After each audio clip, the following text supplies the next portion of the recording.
फिर दिखाई जाए जले हट जा ये जा हट भागा जले आइल बड़ा ई जवा कैसन रिश्ता ना तब ना त कैसन चल बेटी घर के न ससुर के न नैहर के इज्जत रखो तो आवत उठा के मुड़ी जो कुछ बतैले ना रे हम ना बतानी दीदी आ बड़ी बुढ़ावा तेज बाटे हम कहनी नु कि तोर बेटी भाग गुल बिया मत जो हम जातन डेरा पर लाबरो अगर कोइले कुछ कहलू त सोचिए जीभ काट लेब तार समझ जइहो अरे हम चल घर में चल हमार बसिया का चल गेल का हम कहीं जात नहीं बाबूजी बाबूजी अरे ये तो हमारा लड़की की बात सुना तेरे दादा तू हमरे के छोड़ के जा तड़ा बाबूजी अरे सब बात झूठ बोले पड़ी जा दीदी जी हो रही अरे हमनी के गरीब भले बानी जा बाबूजी लेकिन तू हमरा के गंदा इतना संस्कार ना दिले रहला ताकि हम केहू के लेके भाग जाई भले हम नून रोटी खा के ही घर में जी मर जाती बाबूजी लेकिन दहेज खातिर पैसा के कारण हमरा के मार देले बड़ी जा बाबूजी हमार आत्मा के शांति दिलवाओ बाबूजी अरे हमारे बच्चिया केने भी हम करे बोली बाबूजी बाबूजी अरे बच्चिया केने भी अरे दादा बोली सुना तो करे रे राम पता लगाओ चली बाबा चली तो अरे ए कहाँ हाल हिल जाता रहो का बाबा बोली बाबा बाबा का कइले बड़ो तहर लड़की के जान से मार दिहल गइल बा जान से हाँ मार के अयगना में गाड़ल बा क्या कहतनी बाबा और ओकर आत्मा एक कीता में भटकता चली बाबा चली चली चलो हम बढ़िया से जाचतनी जात दी आइयो दादा चलो ई ना करेले नु कि तनी गोइठवा डाल दही रोज हमारे पर ठीका रही जय हम ही डालब त डालब हैं जय शंभुनाथ कैलाश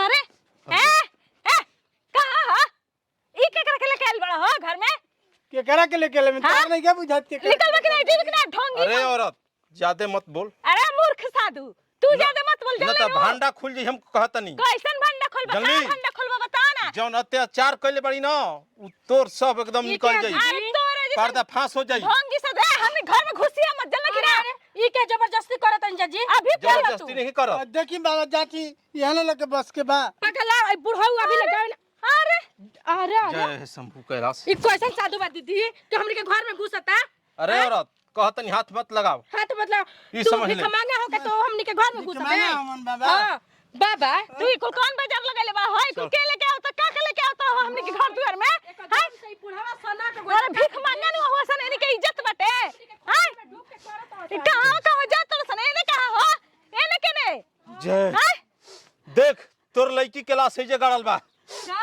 जय है शंभु कैलाश एकदम से साधु मन जय है शंभु कैलाश ये करे के घर से देख जैसे तोरा के मरली सम वैसे वहनी पर सवार हो जाओ ताकि अखनी के एकदम भांडा खुल जाओ हाँ हाँ भांडा खुल जाओ अजी दीदी ए दीदी देख दूध के दूध और पानी के पानी विचार हो गई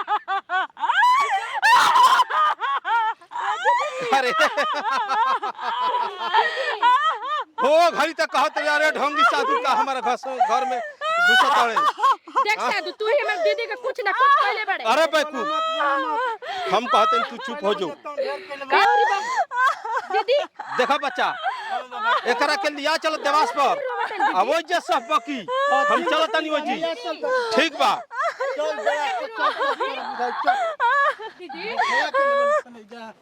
चलवा कबे गौए अभी नहीं आई चल आवे में थोड़ा देरी हो जाता चल तू खान पर गिर देखो गुरुजी हाँ अरे इतना ही गलती काम कैले बिया इतना गलती कि अब रउगल हम का बताई जन्नी अपने गोतनी के मार के घर में गाड़ देल बिया हई ओकर काई बिगड़ले रहे उ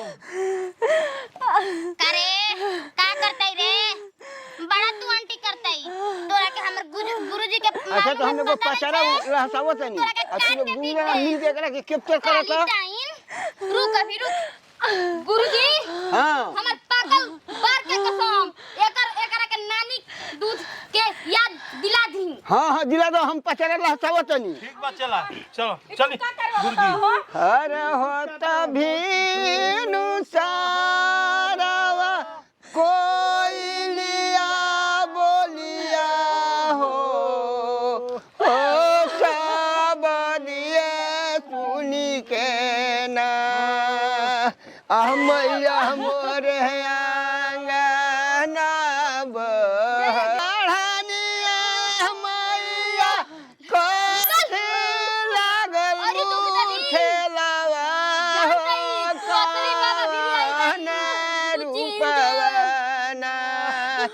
मैया मोहरे ना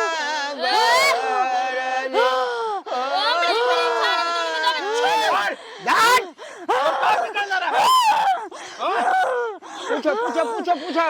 अरे अखिया दे दो नैनवा दे दो पावरवा दे दो ए गुरुआ जी।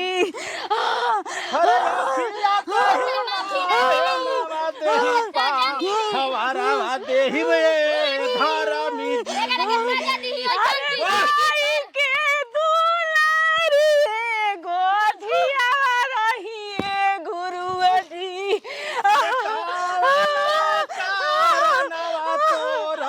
खजाना वाली हुए धारा में जी। अरे दहेज के अरे दहेज के गोतिनी जनवा ले लिए गुरुआ जी। दहेज के कारण तोर जान लॉस।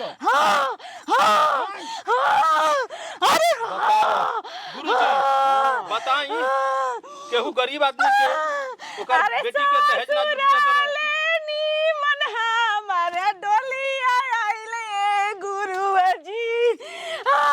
गुरुआ जी गुरुजी एकरा खेले में दी बहुत सतावले बिया एकरा के। अरे ससुरा की लगावा जन दुश्मन बनल हो गुरुआ जी। चला एकरा के धरे धरे झूठ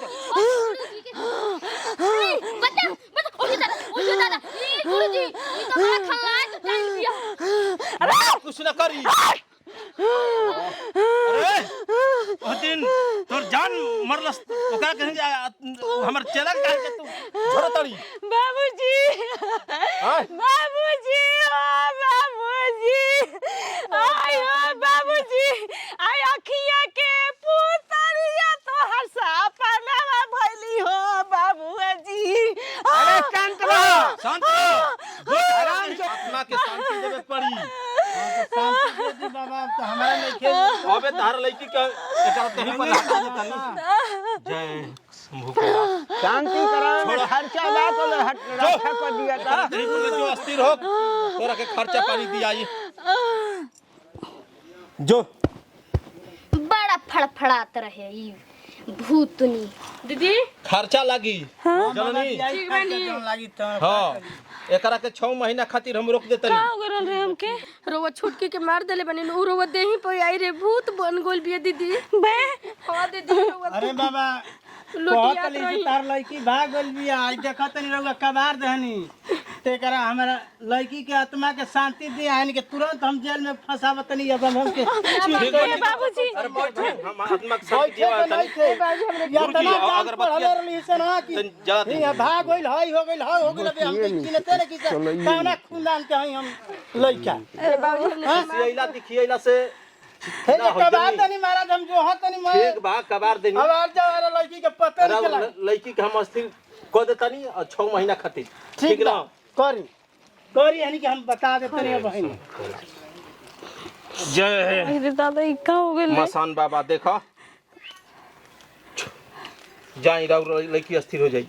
बाबा पूजा देवे पड़ी पूजा लेके रहुआ ना डंडो पूजा मिल एनी जाओ के दिया आई सब। करा के तुम ठीक खुद बा। कर बेटी के हो जाओ हाँ। ऐसे करो बाबा। चलो तनी हम पूजा 6 महीने के मना दे। गुरुजी हमरा के ठीक बा। कुछ नानू करियन हम नहीं कि मोबाइल दीदी अब मोबाइल जा सन ठीक बा जा सन तोनी के देखा तनी जमाना इतना बाउरा गुल बा। हां दहेज के पाछा आदमी के मुंह दिया जाता। का 1999 में मजा आवत रहे पैसा लूटे में। आजकल देखा तला भूतनी के मजा आवता हमके पटक न दल रही गुरुजी। तो ठीक बा, ना चला, तो ठीक बा। जान ले रही।